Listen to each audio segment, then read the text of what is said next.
Good morning, Britain. The mother of teenager Jay Slater, missing in Tenerife, says she's in a living nightmare. She's standing herself. The big beast who's not What do you make of the fact that Rishi Sunak, the Prime Minister, may not even be safe? He's PAMS or whatever. Yeah, be safe. Look, you know, we just... Yeah. The hardest geezer must be the hardest feat. Do you memean even harder than... Can't run anymore.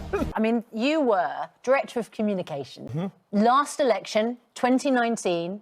So as you look at the papers now, and particularly by the end of the decade. Funny that people like about him, apparently. Until the terms of trust in Senate, the Parliament. Can I talk about one of the issues that our panel of voters brought up, and that is tax.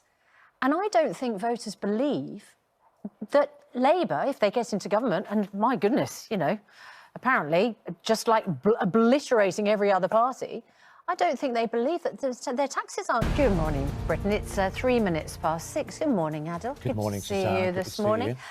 Very interesting political news this morning. Within the space of a couple of hours yesterday, there were these 3 huge polls and the front of the Daily Telegraph. So Harry about that in a few minutes' time. And also, we've got one of the big beasts for the Conservatives, but not actually his seat by not standing. Yeah. It's huge electoral news this morning. So we'll get to that in just a couple of moments. But first, our main news this morning, the heartbroken mum of the 19-year-old missing in Tenerife says she is in a living nightmare. Her name is Debbie Duncan.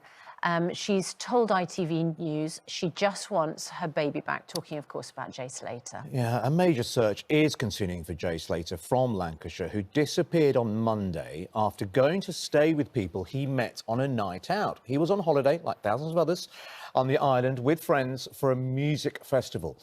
Senior correspondent Jonathan... Of her. It's like every mother's nightmare, isn't it? And as Jonathan says, you know, particularly right now when lots of teenagers are going to be saying, I'm going to go on my first lads trip. Finish my or